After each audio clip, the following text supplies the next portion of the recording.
menjadi agama. Lalu kenapa lagi? Betul. Apakah harus ditambah lagi? Apakah kurang sempurna? Bukan seperti itu yang saya maksud. Untuk masalah kejayaan Islam, kita perlu jembatan, ya kan? Sedangkan di zaman Rasulullah saja banyak orang yang tidak taat kepada Allah dan Rasulnya. Apalagi di zaman sekarang. Artinya saya sedang mengislamkan orang Islam, butuh wasilah. Sayyidina Muhammadin sallallahu alaihi wasallam. Jembatan kepada Allah Subhanahu wa taala itu butuh jembatan. Sayyidina itu kecintaan saya. Anda pasti punya kecintaan kepada bapaknya. Anda pasti punya kecintaan. Begitu banyak orang yang hari ini tersesat kan. Kalau ustaz-ustaz seperti antum ini. Nah, ini juga yang dipermasalahkan. Antum mudah sekali menyesat-nyesatkan orang. Ya kan mudah perkara itu kan. Ketika sesuatu itu kan jelas. Agama ini kan jelas. Iya. Agama ini tegas. Bukan keras. Itu benar. Ketika sesuatu itu tidak dicontohkan oleh Nabi SAW,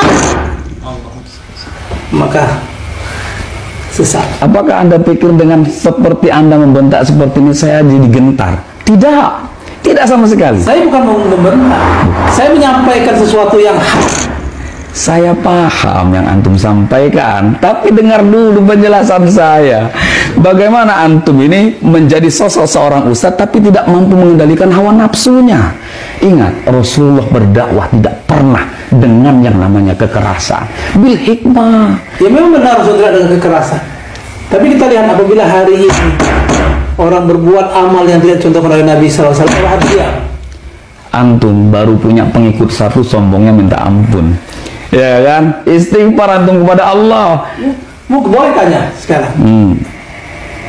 Sama Pak Ujang, coba tanya.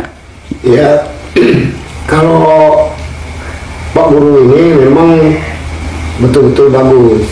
Karena pendirian kita berubah, sikap kita berubah. Kalau menurut saya Pak Ujang itu salah cari guru. Justru dia berada pada guru yang benar. Inilah kesalahan antum. Seharusnya antum itu tabayun, ya, mengenalkan dengan para alim ulama dulu. Anda merasa benar.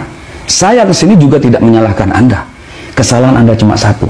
Anda suka menyalahkan orang lain. Siapa yang menyalahkan? Oke. Dan saya menyalahkan. Kan? Ketika sesuatu itu tidak dibuat oleh Nabi SAW, itu kan pasti salah, perkara yang diada-ada. Antum pernah tahu dengan sejarahnya Sayyidina Bilal bin Rabah, ya, sahabat Rasulullah SAW, terompanya sendalnya sampai ke surganya Allah karena amalan beliau yang sangat dahsyat, salat sakrul wudhu yang dia lakukan. Benar. Beda kita dengan sahabat, beda. Apa yang membedakan? Sahabat langsung kepada Rasulullah SAW. Sahabat tidak membuat amalan yang menambah-nambah. Sementara kita tidak melihat baginda Rasulullah SAW. Banyak hari ini orang beramal tidak dicontoh oleh Nabi SAW. Kalau antum punya murid yang banyak, berapa banyak murid yang tersesat? Nah, ini kesalahan antum.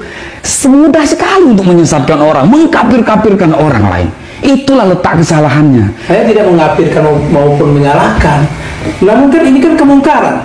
Sekarang saya tebak. Kemungkaran. Sekarang saya tebak. Kemungkaran. Dengar. Antum sudah terbawa emosi. Sabar, seorang dai masa emosian? Saya tidak emosi. Justru saya ingin meluruskan kesesatan antum. Nah, di mana letak kesesatan saya? Antum harusnya beristighfar kepada Allah SWT. Antum yang beristighfar, bukan saya. Innamal mu'minuna ikhwatun. Antum tahu dalil ini, kita ini bersaudara. Ketika kita satu akidah, satu keyakinan, ini bersaudara. Tapi ketika kita ini tidak mengikuti apa yang dicontohkan Nabi SAW, apa yang bisa dikatakan saudara? Itulah pentingnya berwasilah. Saya bisa kesini, kalau nggak wasilah beliau, nggak bisa saya ketemu antum. Apalagi ketemu dengan Rasulullah. Kan seperti itu kan? Bener nggak? Pokoknya ayo tidak. Coba ngomong ya. Pokoknya tidak.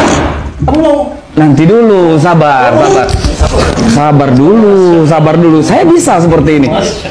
Sudah lagi coba. Ya jangan kayak gitu. Kan lucu. Kan kita kan baik-baik. Bukan. Kalau kita datang hanya untuk, ya, saya ingin meluruskan kepada umat.